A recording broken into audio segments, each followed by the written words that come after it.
Here, one thing that I want to share with you, this is a present for my son. He works in a company called Peter Millar. This coat is about $1,500, and today I changed it for something that was created in BPI. I want for you to go to a corner there. This vest that I'm using is based on aerogels, so it's super insulator. Of course, I'm now very hot because this gets hot. I asked about the price, and for being a prototype is $1,200. But this is what our researchers do, and this is amazing. And around you, you will see really a quantum leap of demonstrations compared to last year. So the Connect Day is one of our flagship events, and they are all organized by our BPI team that you can appreciate in this slide. These are great people, and always, every year, we have a number of interns that really help us to make this easier in organizing all the activities. So my thanks to all of them. My thanks to Kelly, that is very busy there. She has been behind all the logistics, and our amazing team. I want to share one thing else here, taking advantage of this slide. Is an announcement. Richard Sons is stepping down from the earlier job description related to Director of Innovation and Strategic Partnerships. He's becoming a senior program manager, and now we have Emil Gustafsson that becomes the Director of Innovation and Strategic Partnerships. This is an internal change that can really help and will allow Richard Sons to have more time to dedicate to the ATR program that you will learn during the meeting today. We are surrounded by amazing people, more than 300 people registered in this event, 77 external from industry, Ministry of Forest, and different organizations. I maybe can acknowledge Richard Kerekes that is sitting here. He was a prior director of the BPI. He's a loyal member of our community. I'm so happy to see you again. I also like to acknowledge Julian Roussel, the Assistant Deputy Minister of the Ministry of Forest. It's really a great pleasure to see you here, along with the colleagues from the Ministry of Forest and Indigenous Initiatives.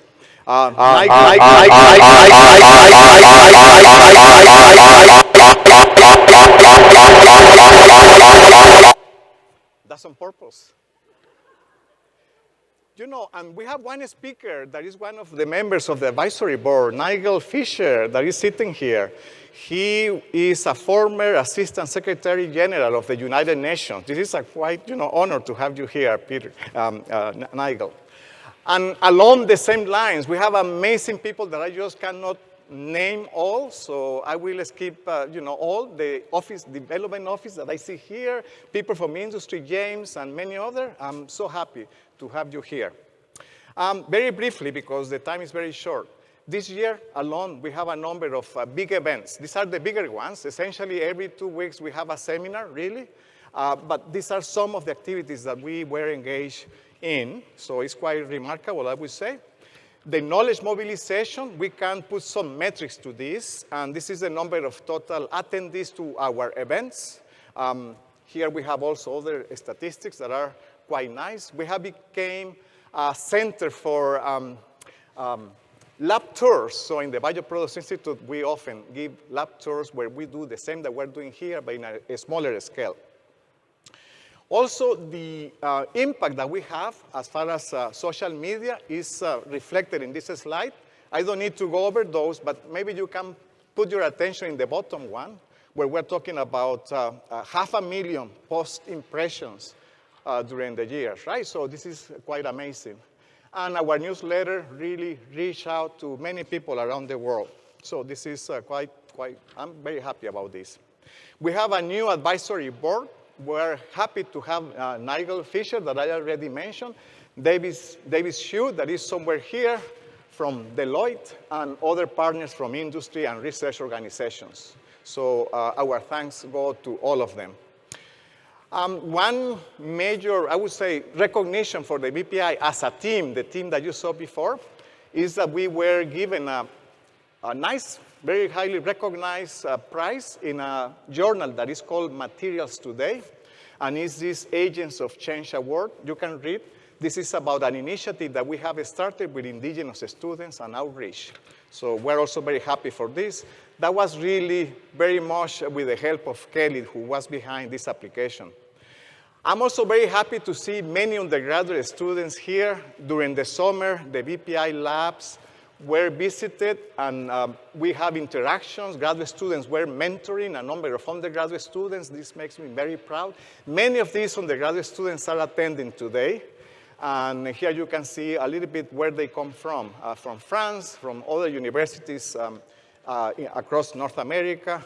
I can see some people here, there, right, in the undergrad pool. Amazing people, and an acknowledgement I want to make to the BEST, it's called the BEST program in the, in the School of Forestry, where many students are very engaged. I also want to have a couple of recognitions. I don't see Heather Trajano here. Okay, Heather, if you can come over. Heather is stepping down as team lead for the biorefinery systems, and she will be becoming the associate director for the Clean Energy Research Center. It has been quite a big pleasure, Heather, to have all your support, your company in the EDI committee and in all the activities that we have had. Thank you. Thank you. Thank you so much. Thank you. And also the second one that I really personally wanted to recognize is George Song. You can see that this is what he wears all the time because he's in the lab, you know, rolling up his sleeves, right? And he is very well known in the student community. Last week, yes, you can see that. Last week I was in the Max Planck Institute, and we have 3 graduates there. And I asked them, what is that you remember the most from BPI? And they told me, George Songs, because he's taking care of all of them. So you are the soul of our building and our work in the Pulp and Paper Center, George. So a little recognition for you. This is glass, so careful. And a certificate. Thank you so much. My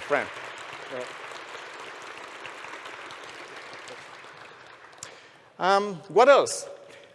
I want to also mention the great support of NRCan. We have a number of accelerated technology readiness funding programs. We will hear a little bit about this from Francois that is here.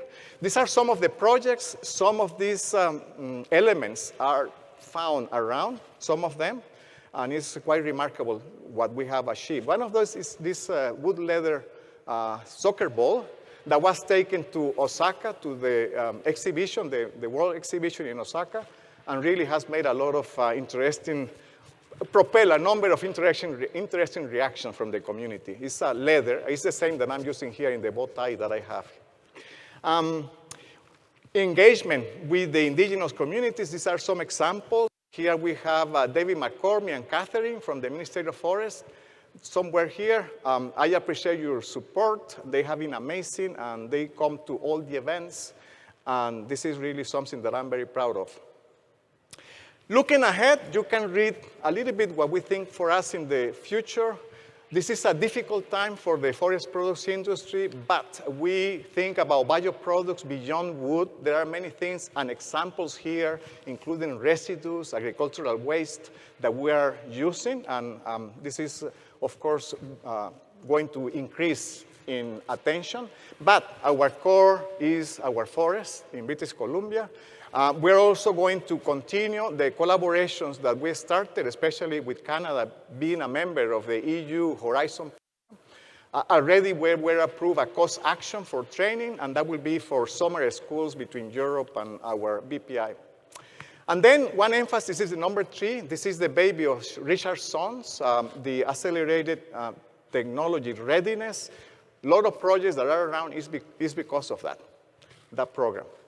So with this, I will just go back to Gregory, and I hope that you enjoyed the event. Thank you to you all.